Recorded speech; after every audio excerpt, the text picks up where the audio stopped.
okay, this is basically open source thing. So all the sources, everything is available to you. What you need to do is you have to write exactly this command. For example, in this case, they have already given you that this is the way it will be done. Okay. So for example, because this is my new laptop, I have not installed Faint Kelsey right now. So let us try with this thing as such. So what I will do is I will open a new notebook. This is particular example. That's why I told you that in different cases, the procedure will be different. Okay. Okay, sir. For example, here it is telling that, okay, it will be importing one file from this particular path. Okay.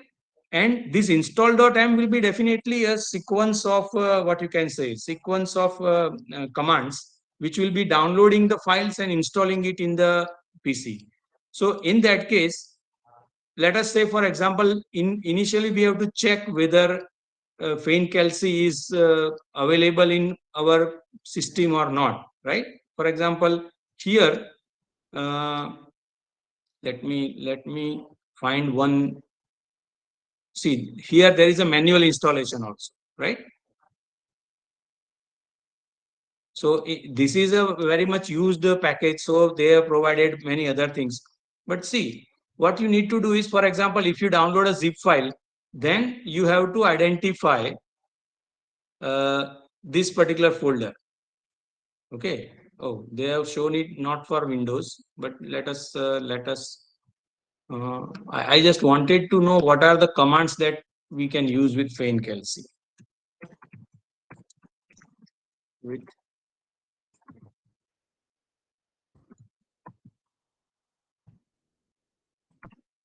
in Faint Kelsey. Okay, online reference Faint Kelsey. So initially, I'll just show you that, okay, this is something which is not available to us. Okay. Mm,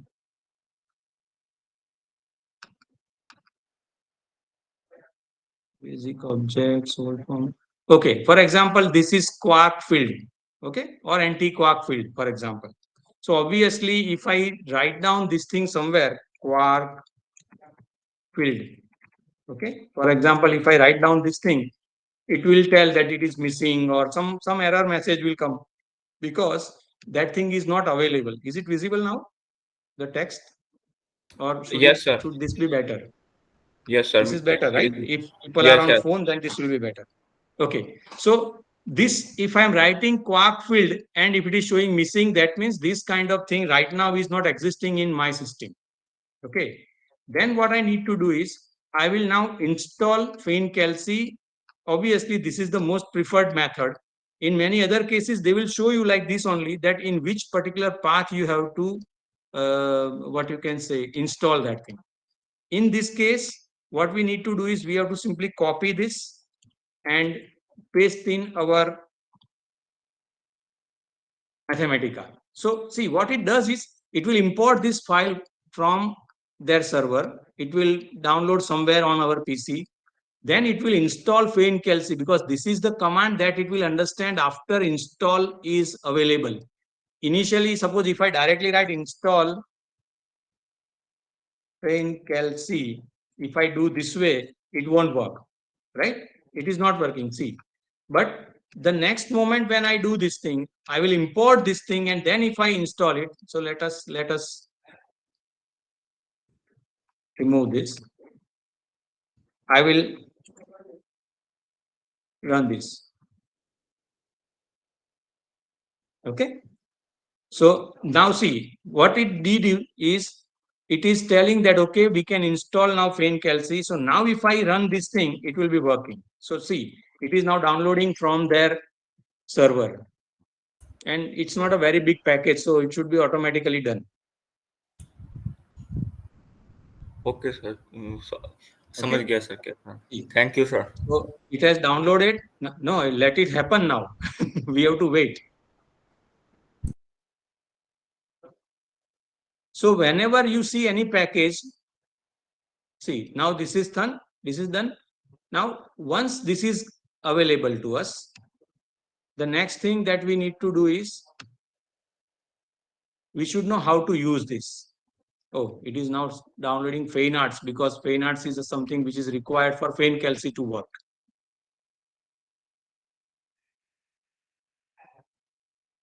See, it is downloading where? It is downloading in this path. So if you download the zip file and put this in practically in this particular folder, then also it will work. This is what I am saying, right? Suppose in my case, it is installed in my user app data, roaming, Mathematica applications. So if I put it there, okay. So now FainCalc 9.1 is installed, FainArts 3.11 is installed in my system. Now if I write Quark field, देखो आ गया. So Quark field. Now if I write Quark field, see, earlier when I wrote this particular key, Quark field, so it was giving me some missing thing. Now once it is installed, now it is available to me. See here. Quark field is the name of fermionic field, this thing, that thing. Okay. And of course, then later on, if you want, you can go ahead with other other things which are available. Okay. Even they will provide you links also that this is the place where you can find the documentation, you can go for wiki and so on. Okay. So depending on which package you want, it will be different. But in general, you will be installing them in this kind of folder. If you are using Windows, it is this thing. Okay. See this. This is the path. You can take a snapshot. This basically this thing when I'm doing, instead of Jignesh, definitely you will have your name, and the same path will be there if you have done default installation of Mathematica. What you need to do is you download the zip file from there and copy and paste in this one. That's it. Okay. Got it. And obviously, the next thing that you can do is you can import the what you can say package if it is directly in some particular field. This one is installed system wide. So whenever I want, it will be working with me. Fine. But it will be different for different packages. Now in front of you only, I downloaded a package, installed it, and it is starting, it is working now. So the same thing will be happening for most of the packages. Okay. They may or may not provide you what we can say means a direct installation thing like that, but you can copy and paste in that particular folder. It should be working straight away. And if you face any difficulty, you can you can contact me. I will solve the problem. Don't worry. Thank you, sir. Fine. Yes, sir. Got it, sir. Okay. Now let us move from yesterday's point where we left. Okay. So yeah, this is what we were working on, and there were some minor glitches when I wanted to change this code. So this was not working yesterday, but this is your regular harmonic oscillator code. Okay.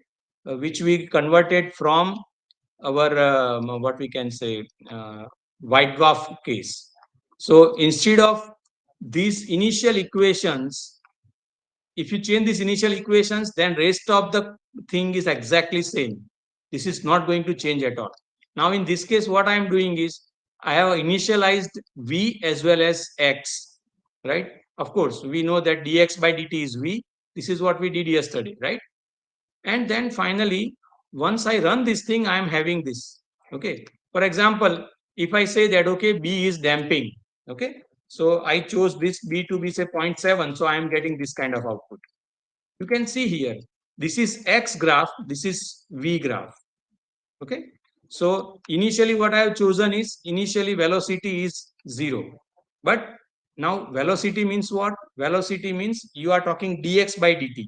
Now if I put this thing to be 1, then which graph will change? So this particular graph will change. Right now the slope of this thing is 0, right? But slope means dx by dt. Dx by dt means v. So now if I change my v0, then my first graph will be changing drastically. You can see here.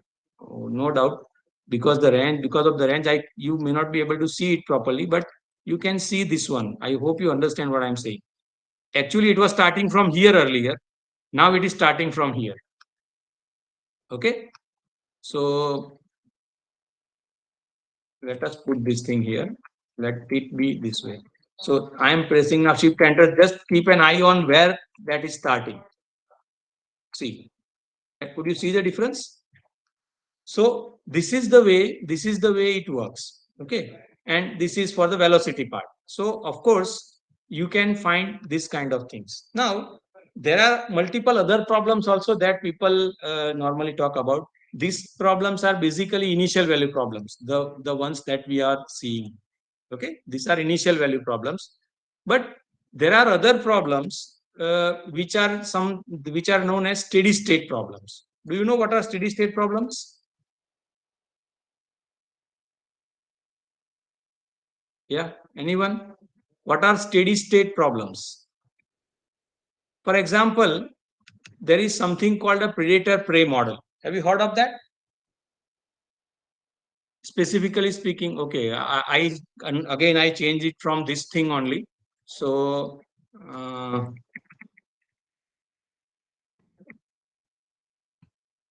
for predator prey model. Okay.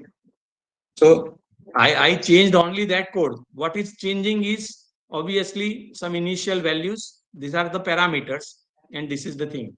Now, see, what is this predator prey model? It is basically for people who are working in zoology or something like that, where suppose if you want to build up a sanctuary, okay, sanctuary means it is a natural environment given to animals where they are living as if they are living in actual wild. Only thing is that no people will go there and hunt them or something like that. They are safe there as such.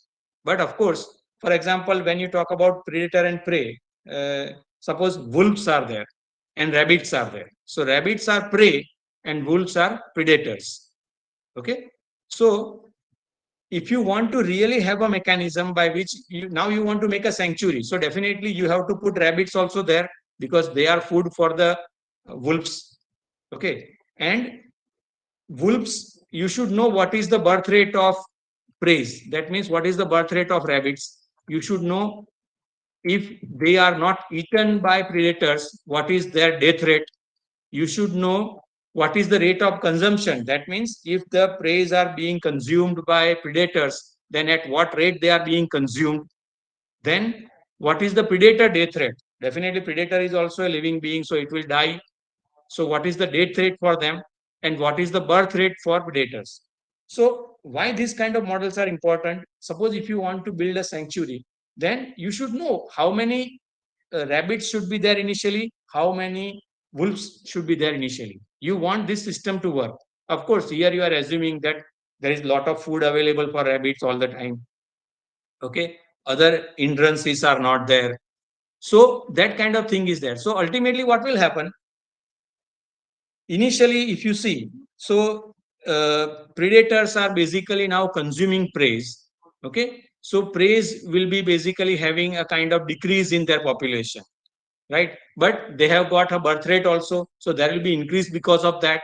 Similarly, predators also will have a death rate and birth rate as well. So all the things are, it's a perpetual system. Okay. So if you start with some wrong numbers of predators and prey, your system will not be holding properly. Okay. It may not be working for a long time. After some time, there it happens that okay, there will not be any prey available and there are a lot many predators, but because they don't have anything to eat, they will also die. On the other side, it may happen that enough number of preys are not available, right? Then predators will die. Okay. If more preys are there, predators are less, then also there is a problem. So there has to be a balance in the system. And this is how the sanctuaries are designed. How many types of animals, which animal will you require? So this is a basically what you can say zoology problem. Okay. But what you are doing is you have used the same code. See, I have not changed anything in this code. If you want, you can even put them side by side. Let us do that. Okay. So let us have this thing. You can see here. See this. Forget about the initial part. For example, initial equations are these things. Okay. These are your initial equations. Now, after that, if you see, the whole code is exactly same. Only thing is that Here we have got V because we wanted to show that thing as a velocity. Here it is just X and Y. So what is X and Y? The numbers of predator and prey over time. Now, when I did this thing, definitely I wanted to plot only these two graphs. As far as this kind of problems are concerned, this is called a steady state problem. Predator prey model is a steady state problem. That means at one stage it will happen that you will have a balance of predators and preys in the system. Okay. So you can see it is exactly the same thing. Okay. But now what I want is I have to plot this thing in a particular range because I want to display it in a proper way, right? And once I run this thing, I am having now three plots here. One plot is how predators are changing with time, number of predators, how number of preys are changing with time, and finally, how at what value this system is going to be an equilibrium. That means number of predators and number of preys are not going to change, or ratio is not going to change. Now see, this is basically for number of what is the first one? X. So X is preys, Y is predators. So you can see there, if I plot both these things together, then definitely there will be a shift coming up, right? This is showing that okay, finally we will have a ratio of predators and prey to be something like where it is being steady. It is being steady at around 7 maybe, and here this is becoming steady at around 61 or maybe 65. Okay. So 10 is to 65 is the ratio that you require if all these numbers are correct. That means if you know which predator you are talking about, if you know which prey you are talking about, then this data is actually available, right? And these are the two equations that are going to work for you, nothing else, straight away. And then rest of the thing is exactly same. Now, when I plot this predator and prey together, it is showing something like this. That means I started off with this one, and now I am plotting this. So you can see here, this is equilibrium. So this is at around 8, and this is around 60. So finally, 8 to 60 is your final actual, what you can say, ratio of predators and prey in the system. Remember, you can start with any point you want, but I chose initially to be say 20 20. That means I wanted predator also to be 20, prey also to be 20 initially. So what will happen, this graph says that as the time progresses, it is going in this direction. That means if this is the number of predators and this is the number of preys, then the number of preys are increasing. Why? Because their birth rate is more. At this point, you will have large number of predators available, so they will start consuming preys. So preys will decrease, right? So okay, no, so preys are continuously increasing. After this point, preys will be decreasing. So only thing is that using the same graph, you are getting this thing. Okay. Now let us have a third version of the same code, which is also relevant in today's situation. For example, you are talking about another case. Again, I'll say that look at the system that we are using. Look at the, what we can say, where is it?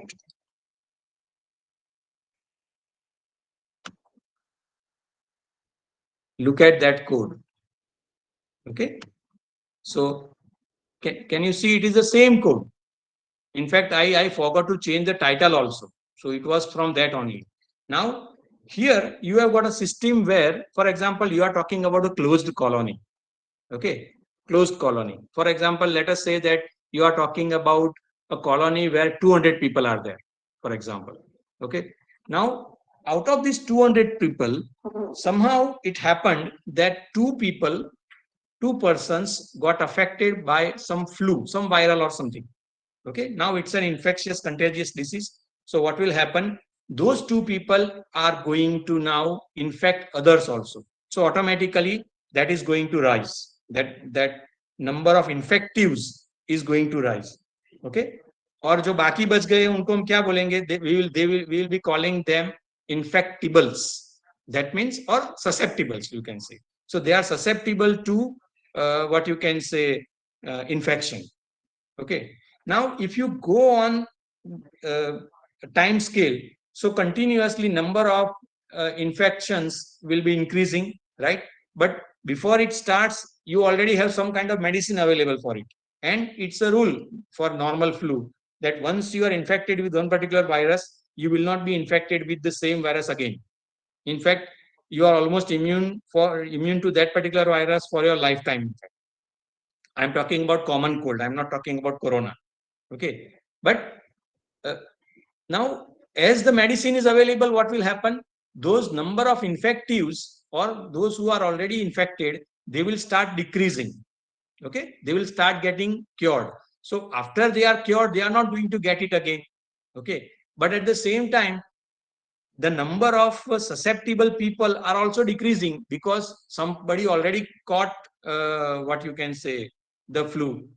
Okay, so whether this kind of thing can be modeled or not.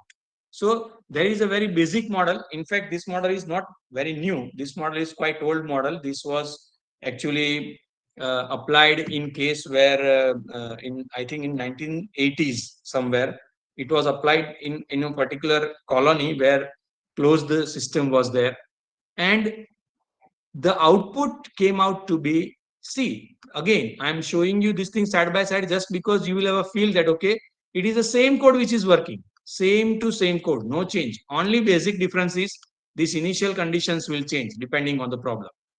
So in this case, what is initial condition? My initial condition says that okay, there are only 2 people who are infected initially, right? There are total 200 people in the system, right? This is the rate of infection, and this is the rate at which the recovery is done. Recovery is happening because of the medication. Okay. And then when I plot this thing, so I am going to get this kind of output. See, 200 people. So number of susceptible people are continuously decreasing. Why? Because large number of people are getting infected also. But after this particular point, again, you are going to have a decrease. Now, you might have seen such graphs on internet as far as corona is concerned. Do you remember such graphs? People have given this kind of trends that, okay, we have already crossed the peak and now it is going to decrease. People have modeled this thing, but this kind of model are already available. Now, what you can do if you are interested, for example, all the data of all the countries are available on WHO website as far as corona is concerned, for example.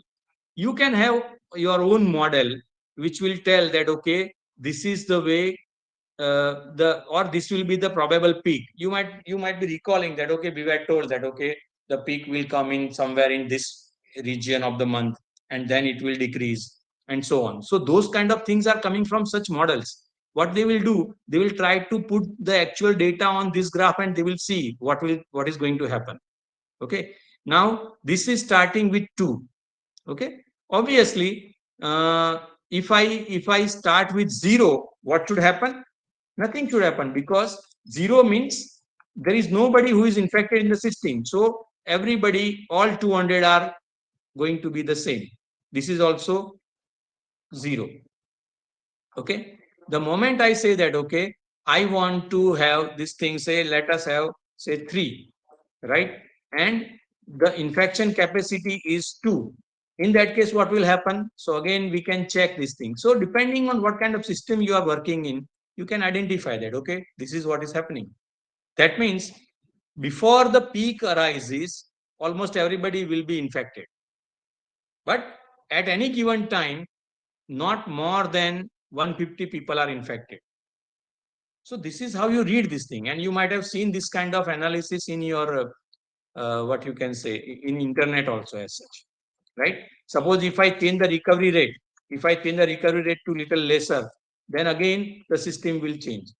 So this is how all these models work. You can see here, earlier it was touching at the bottom, now it is coming somewhere higher than that. That means if recovery rate is low, then this peak is shifting. Okay. Is it becoming clear? See, what I have tried to do is I have used the same code for harmonic oscillator, same code for white dwarf, same code for predator prey model, same code for disease spread.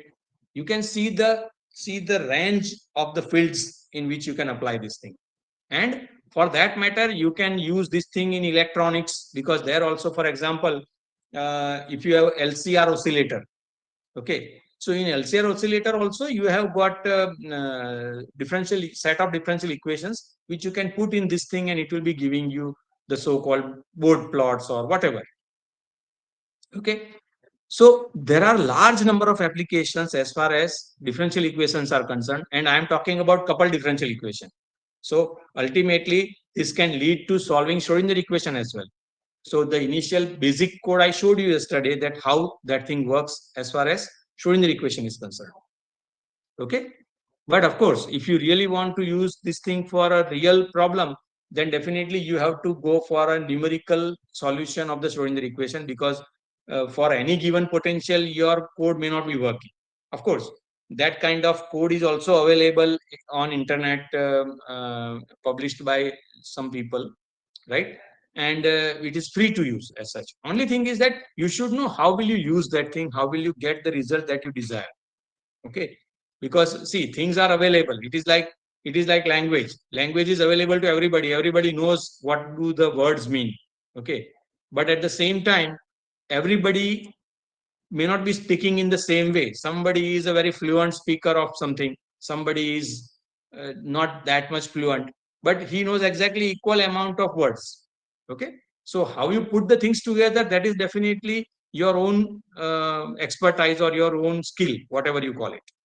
Okay, but I just wanted to show that the same set of equations or same code with a little change in the initial values and the equations, everything is different.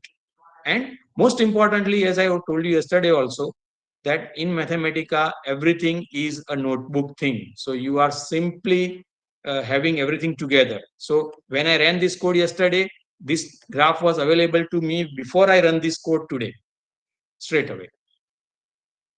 Okay, is it becoming little clear? I have touched only one topic, huh? There are n number of topics that you can handle with Mathematica, but if we go for all n number of topics, then you will not have a feel of how it works. So I have chosen to be to one particular topic, and of course we will be doing the things that you feel should be done. Any questions so far in these problems that we have seen today? Remember, it is just application of the same code to multiple types of problems. In fact, in RK4 method, you can work with 3 simultaneous differential equations as well, right? There is something called Lorentz model. Actually, yesterday it got very late. Otherwise, I could have shown you that thing. I have prepared that code in MATLAB, and in Octave also it works as well, right? But I could not convert that thing into Mathematica because lack of time. But same thing you can use, and it is basically a model which is done in the same way. Only thing is that, of course, here you have got K1, L1, there you will have some J1 also coming in, right? Because there are 3 simultaneous equations. Okay, but when you solve them together, you are going to get a 3D contour kind of thing, right?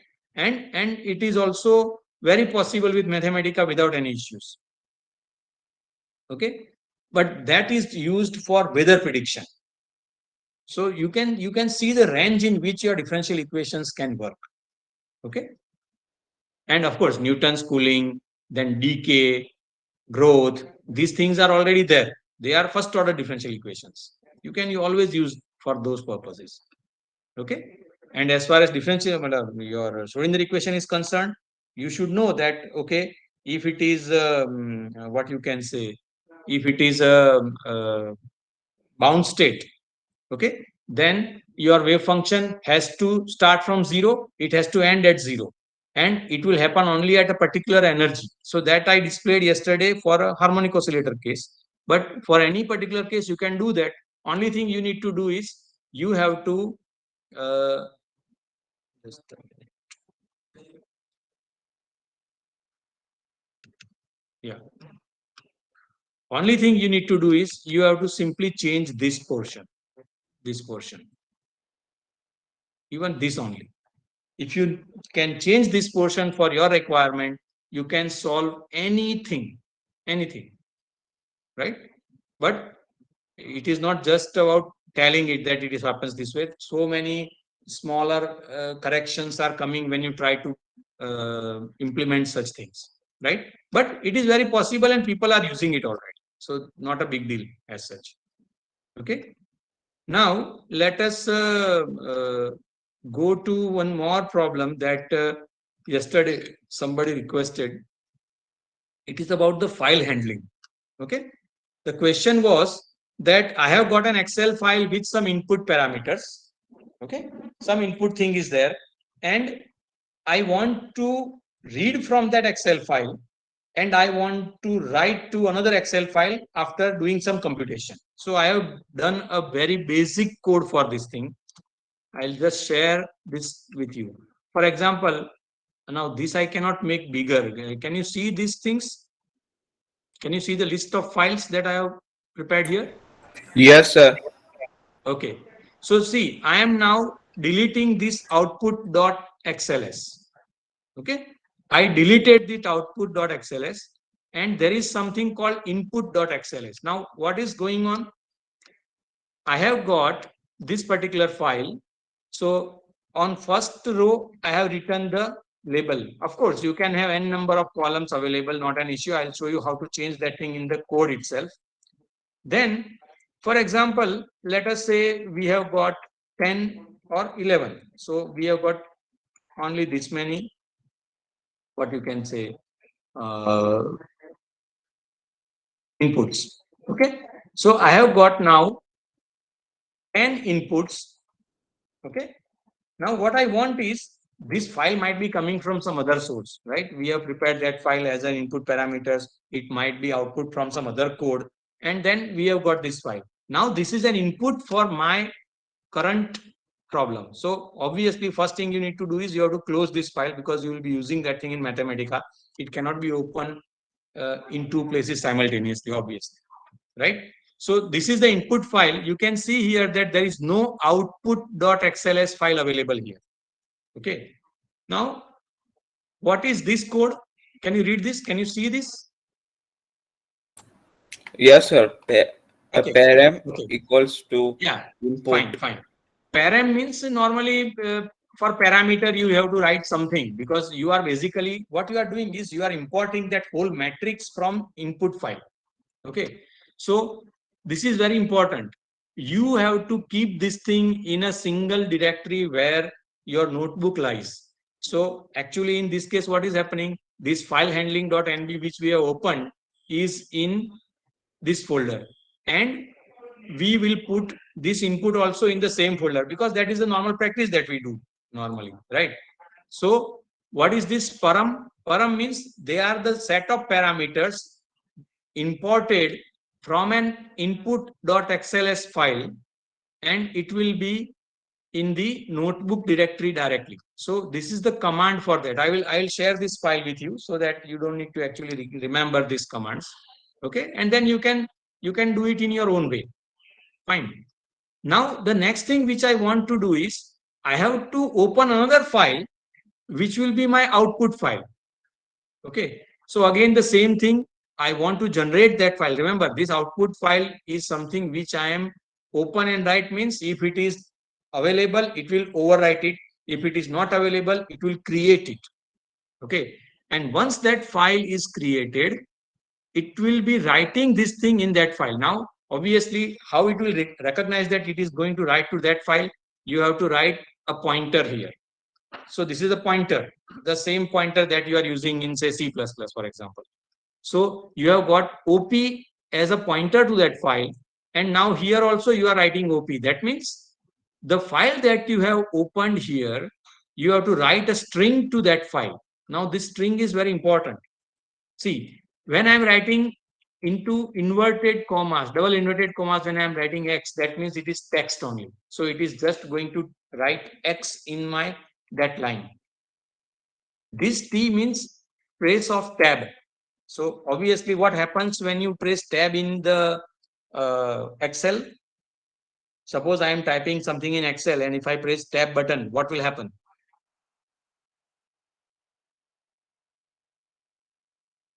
Yes, I am suppose using Excel. This will goes to the next column. See, now I am pressing the tab. So it is going to the next column, but keeping the same row. Okay. So this is another input that, okay, you type X. So this is text only. It is not going to look for what is the value of X, remember. Okay. Then this is basically again tab Y, tab Z. Okay. And N. Remember, our original input file was having only X and Y. What I want is, I want to write one more file which will be writing my input as well as some other output which is Z. Now this can be n number of things. ऐसा नहीं है कि आपको खाली Z ही लिखना है. आपके code के हिसाब से you can write say 100 columns also as such. Not an issue. Only thing is that you have to write everything in this way here. And very obviously, without forgetting this particular thing that shows that you go to the next line. Okay. That means we have opened the file which is output.xls and we have written a string to that file. So this is in the first line, first column, second column, third column. So our output will be in 3 columns. Okay. And now what I am doing is for I equal to 2. Now why 2? Because our data set shows that our first row was label of the data. Okay. So this 2 I am writing because we have to start from row number 2. Okay.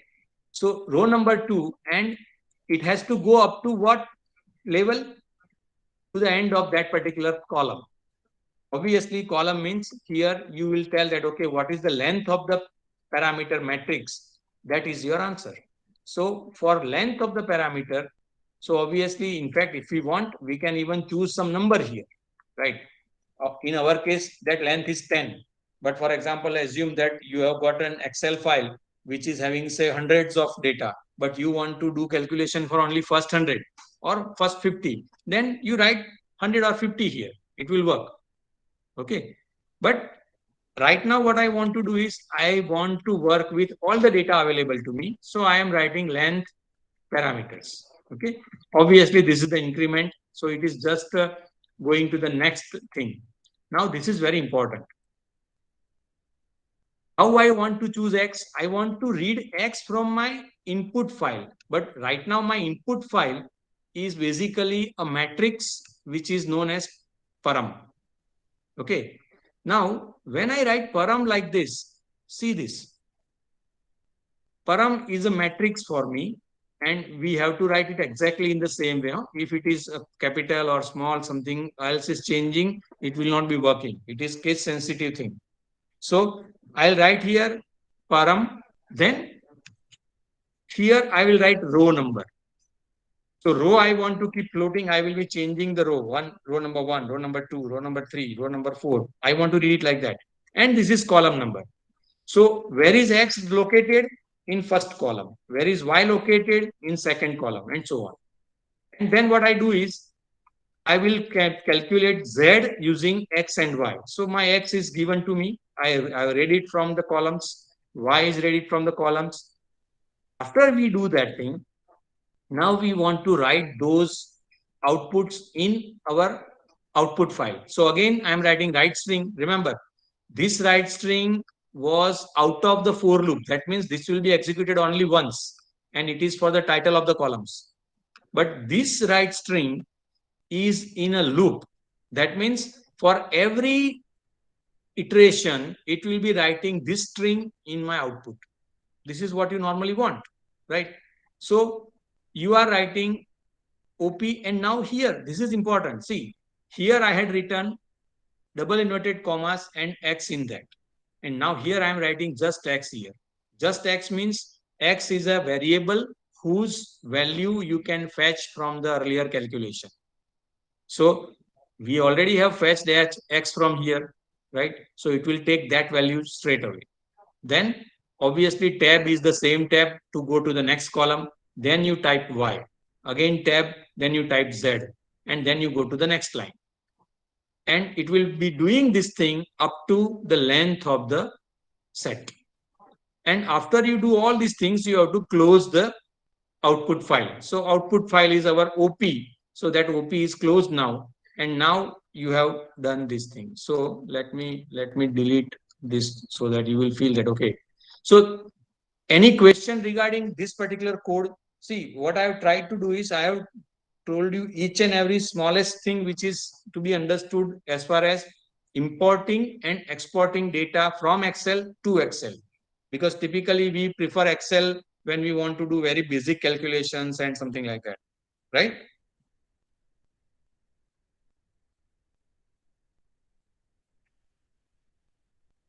Anyone? Any questions so far, or is it clear? Sir, it is clear, sir. Sure. Yes, sir. Okay. So now let us run this. So when I run this thing, it has read from that thing, and now it has written an output file, output.xls. You can see here, now this is output.xls generated just now. Okay. So you can see it is the same time. Okay.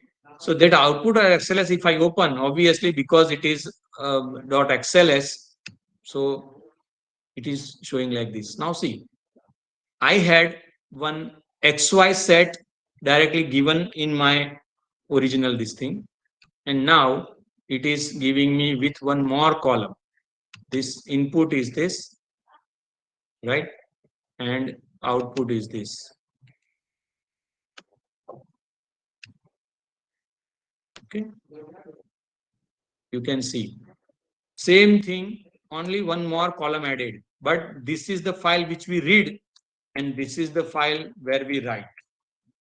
Okay. And of course, very needless to say that you can always have any large number here. Say for example 260. Okay. And maybe this also we can go up to 260. Okay. And we can save this. We can run this file again. And it will again overwrite that particular file.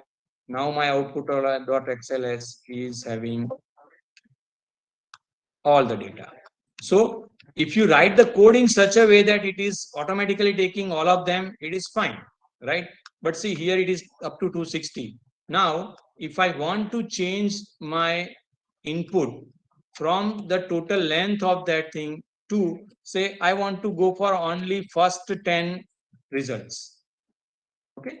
Or 10 means 10 columns, so 11 results.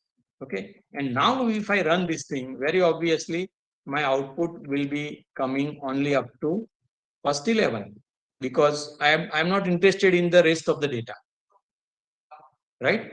Or if you have different data in different range of rows, that also you can choose from here. Is it clear? Yes, sir. Fine. Yeah. Now, if you have any other question, let us address that.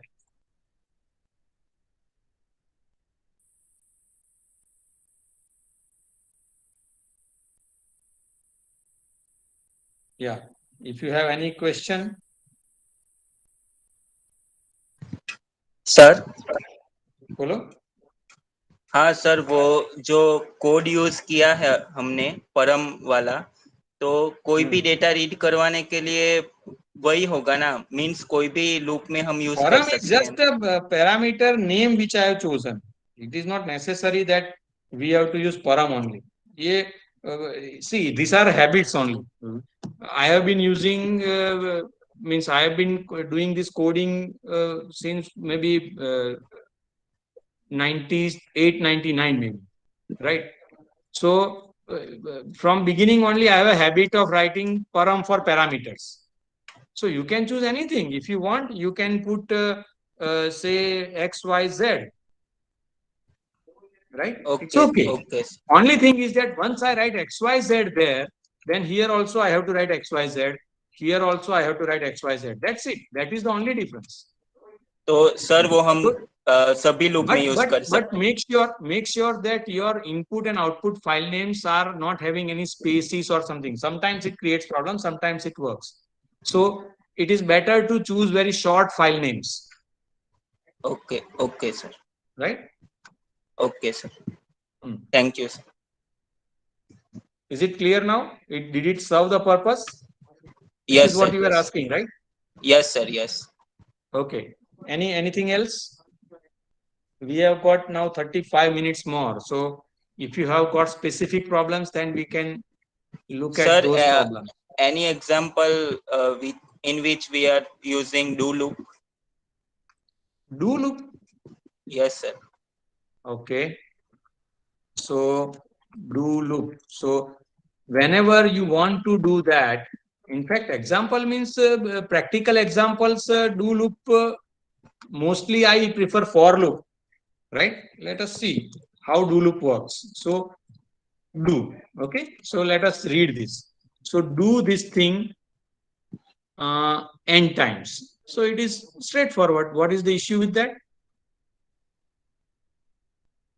Okay, let us try to do that. You can do this do loop in multiple ways. For example, do Sorry, sir.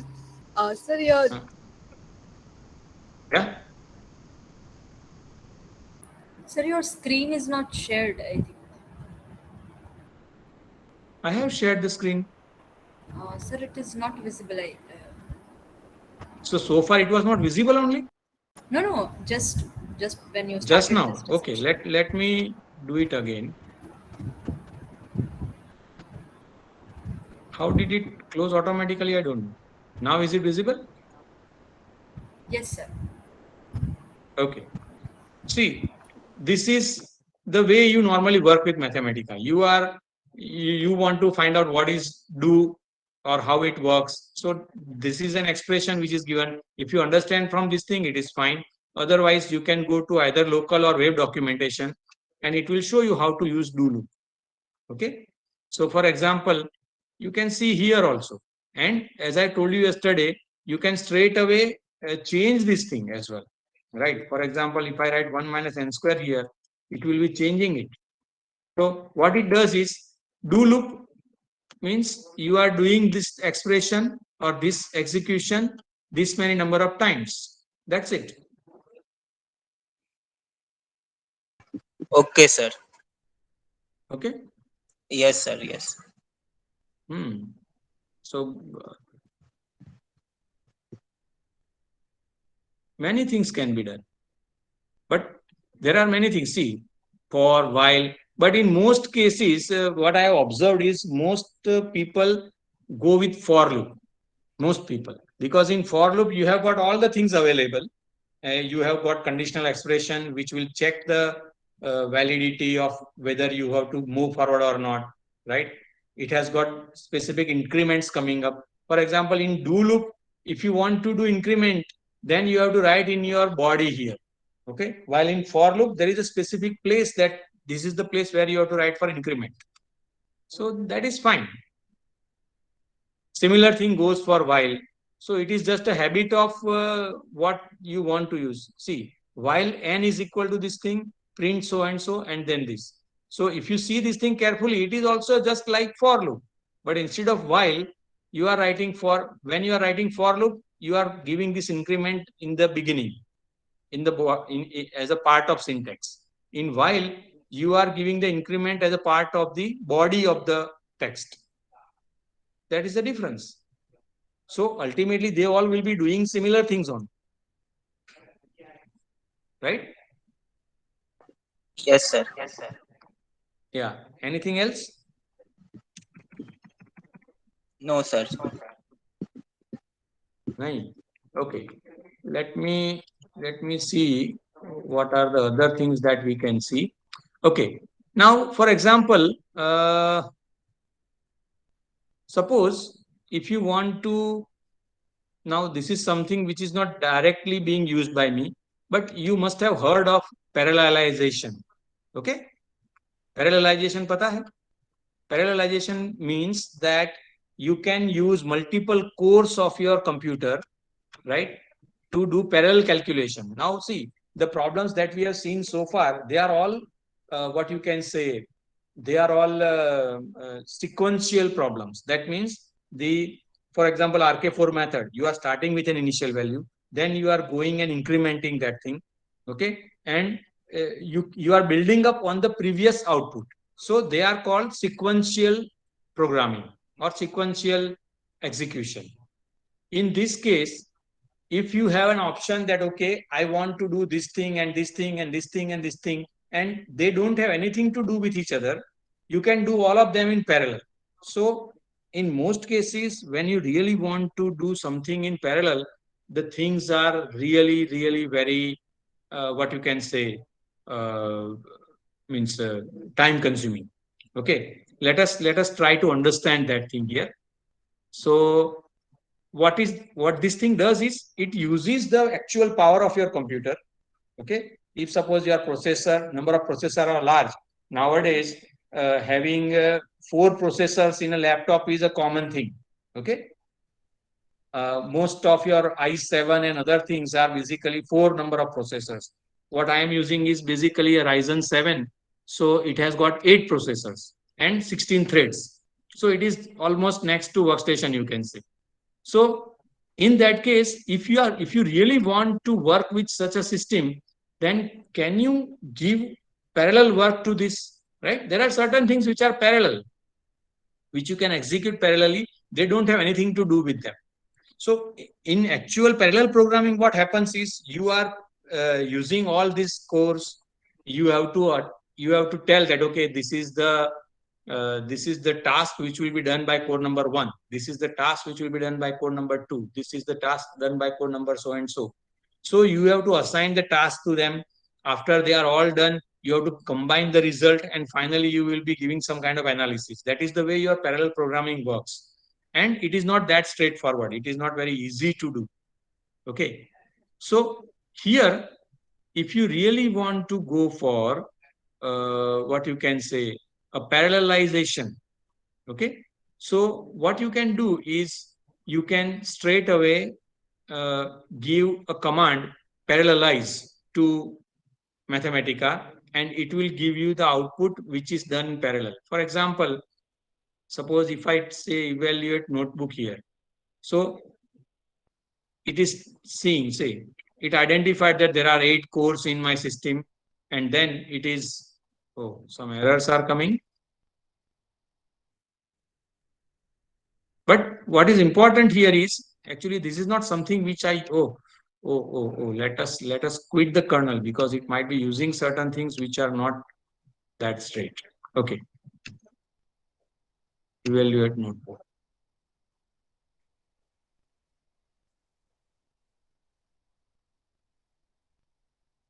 Right? See, these are the graphs. These are created parallelly. Now, because the system is quite fast, it is working as a blink only, right? But these are all individual graphs. Huh? These are all individual graphs. It's a table of graphs. It is not like it is just a picture. They are all individual graphs. You can individually make them big or small, and you can use them for your purpose. So what this particular code has done is it has identified that, okay, these are the trigonometric functions, and what we want to do is we want to have a 3D plot for all of them in this range, and some mesh function is given that, okay, this is how we want to display the mesh, because this mesh, as you can see, is little different from what we could identify. Okay, but if you want, you can straight away even remove this part. Okay, let us see whether it works that way or not. See, now this has gone in a different way. So those things were just to identify that, okay, now see, yesterday you were observing this thing, that if I want to draw a 3D plot, it was getting a lot of time even to draw one. It drew these many plots in a single go without any issue. How much time did it take? 0.6 seconds, and it has drawn 1, 2, 3, 4, 5, 6, 7, 8, 9, 10, 11, 12 graphs, 3D, right, for a given range. So what is done is simply you have created this and it has used our parallel processing, right? Because initially we have parallelized the system. Okay. So see, this is again similar thing. So these are also graphs which are parallel. Of course, these are some 3D stuff.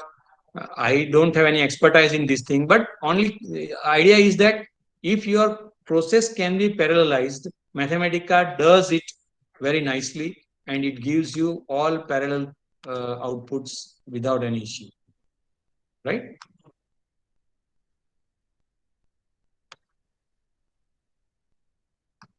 Okay. So this is about parallelization, and if you are working with heavy data, obviously you should explore this particular thing.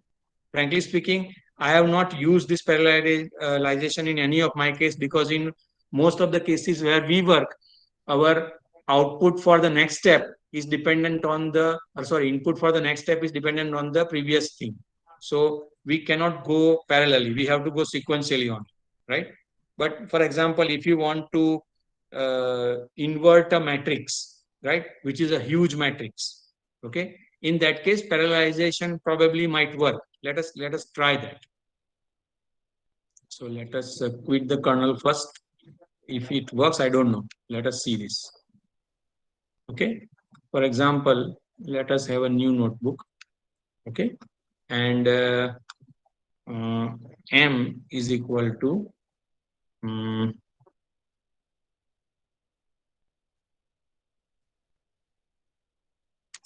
okay, let us R1.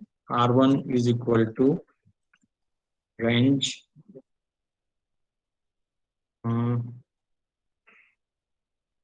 to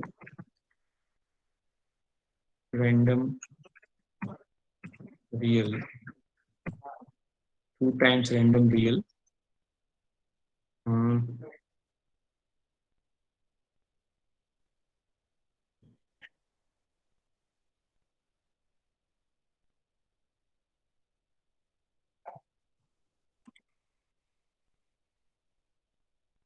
okay, range let us say 1 to 5 in steps of 0.1, let us say, or 1 to 50 in steps of 0.1. So R1 is this, R2 is again range of 4 to 54 in steps of 0.1, right? So R2 is this. Now table, how will I matrix? Okay, for M for I is equal to 1 to I less than or equal to length of 1, okay, I plus plus, then M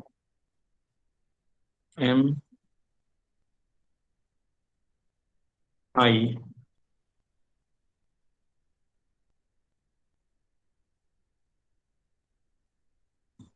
okay, for J is equal to 1 to, this is nested loop, J less than or equal to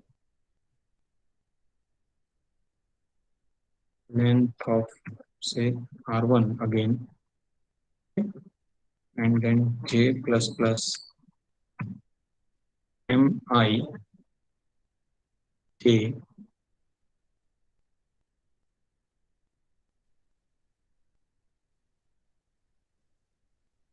is equal to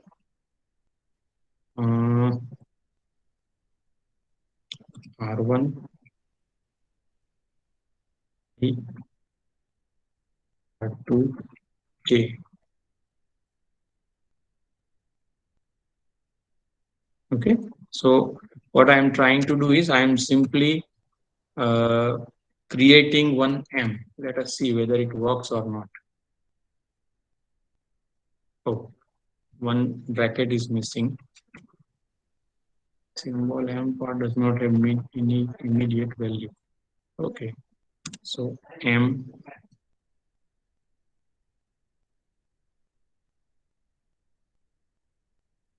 is equal to blank set.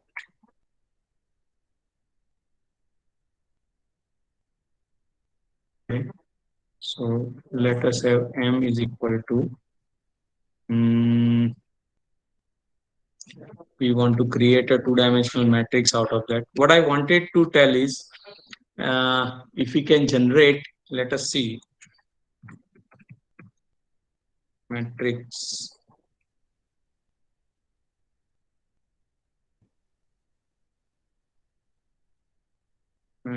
plot. Is there any random matrix which is generated?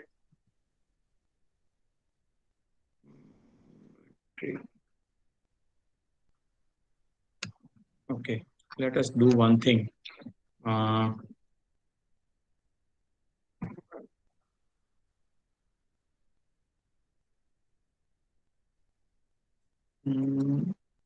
Okay, let us have one thing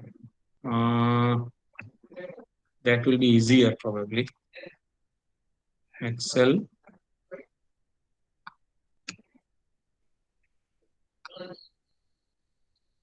data, this one, examples, Mathematica input. Okay, so let us say we are now 2, 3. Okay, so let it go up to this thing.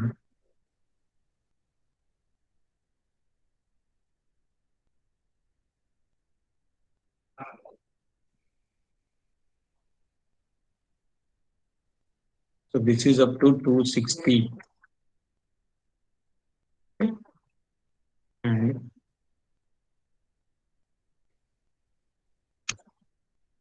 Control C and paste special transpose, Control V.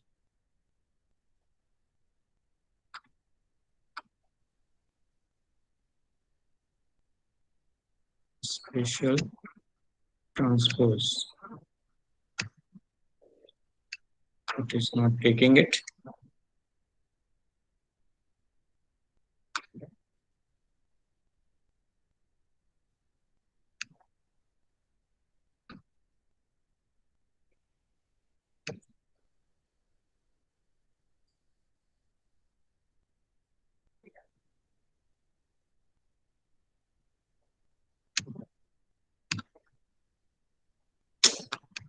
What I wanted to do was generate a random matrix of that many number of this thing.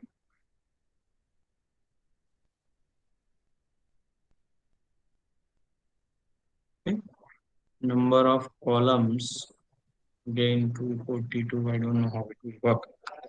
Okay, so let us take one input from here. So let us bring one. Okay, so this is the thing.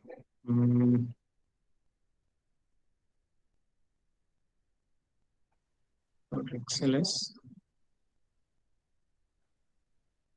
Okay, so I is equal to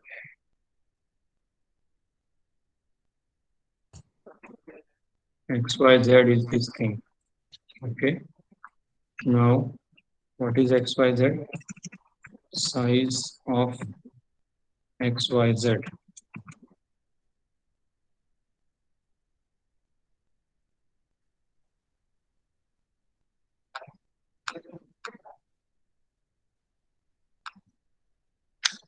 I just wanted to find out the way to do this thing. Like, okay, I'll work out and then let you know.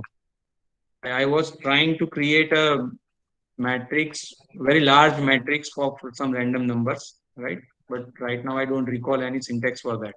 I'll find it out and let you know. Okay. Other things that we can do are, for example, random walk. Okay. So these are your random walk problems. You already have done this thing probably in your MSc classes as well. Okay. So you can use random real numbers for this thing. Okay. I'll share all these codes with you. Fine.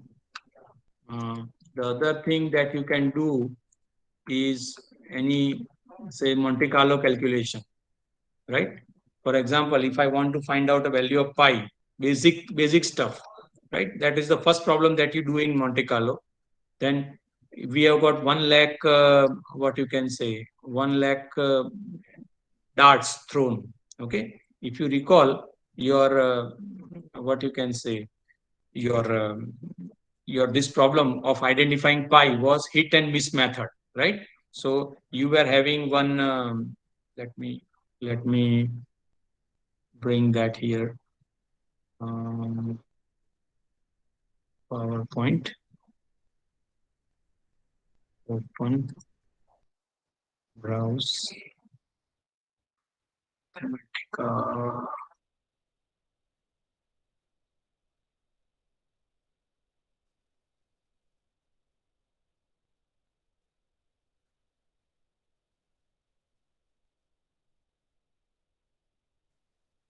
For example, if you go with this one,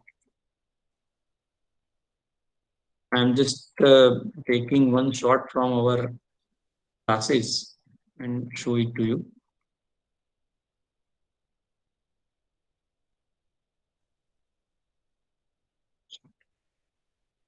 See, this is the thing. Okay. So what you are having is, you are having one circle here. What is the idea? You have this expression for a circle's this thing, right? Circle's equation. So you have got this square and a circle is plotted in that. Very obviously, what you can do is you are throwing dart on that. Whichever is falling in the circle, that is a blue one. Whichever is falling out of it is red one. So how to find the probability of hitting the circle? You are saying that, okay, it will be simply pi r square by 2r square, because pi r square is the area of the circle, 2r square is the area of the square that you are using, and that obviously has to be equal to pi by 4.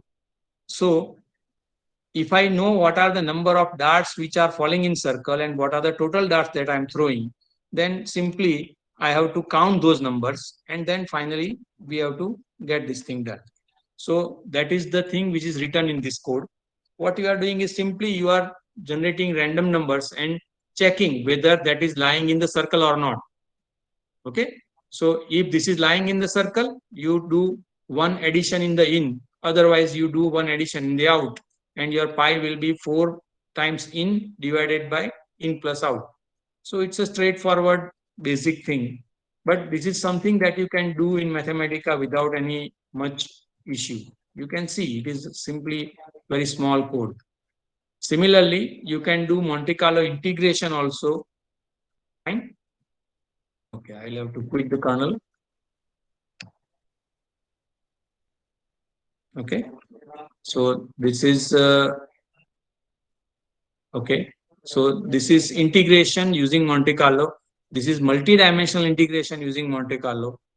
So these are the things that you can try on your own. Okay, you can choose a random seed for your problems, and many things can be done. Okay, then the next one that we should be working is okay, predator prey we have seen, Schrodinger we have seen, file handling is done. Okay, what is this? Now see, this is another example of how they use this thing as a notebook. This is downloaded from a demonstrations Wolfram, and probably much of that is written in German. But you can see here, this is just like a notebook, right? They have written everything here. And finally, this is the actual stuff. So in between the real, what you can say, code, they have written some text. And that text you can easily use here. Okay. So let us try to run this thing and let us see what this thing is about. Because it is written in German, so okay. So now we have to understand this thing. What is this? This is how a packet spreads in time. Wave packet. Okay. What is important here to observe? Every time the area under the curve is the same. That means once normalized, the packet will remain normalized. No doubt, there are many other things also given here. They have already solved a differential equation and found out the answer. In fact, the differential equation, whether they have solved or they have directly used the wave function straight away, that I cannot see from here because a lot of things are written in the other way, right? But the basic idea is that this is the way you can visualize it. Okay. So as the wave propagates in the medium, in what way the wave function spreads, right? You can have a visualization. So this kind of things are also possible when you have this manipulate function available, right? Now, if you have any specific questions, we can go with that thing, and otherwise, I think we'll stop here.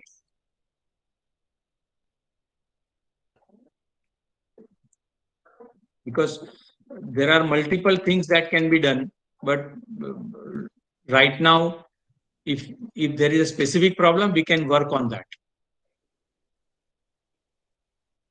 Yeah, anyone?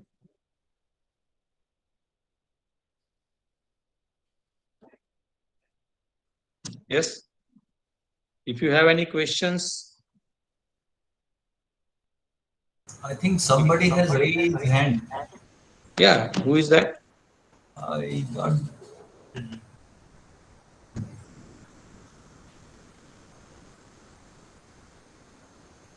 Anupama, you have any question?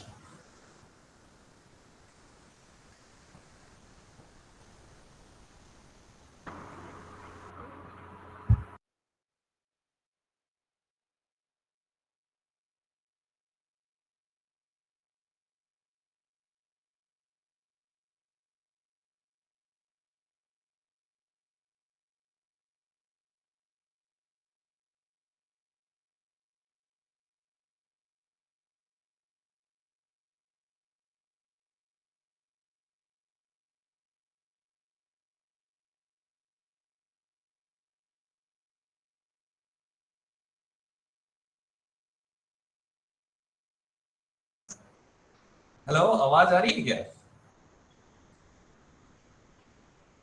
Yes, sir. Okay okay थोड़ी देर के लिए बंद हो गया था लग रहा है. Sir, actually there is some network problem, I think. Yes. Yesterday also it was too much. Jinesh sir has also left. I think the problem is from his end. Acha. Okay. So, madam, I think you have shared this feedback form to all the participants. Yes, So, yes. I think it's a one-page form, and they can fill that form easily. I think within 4 or 5 minutes. 2-3 minutes. Right. Yes. That's all. So, I'm requesting all the participants to fill that form. That is very essential. I have also dropped an email to all the participants. So in case they have not seen WhatsApp messages, they will find the link in the email.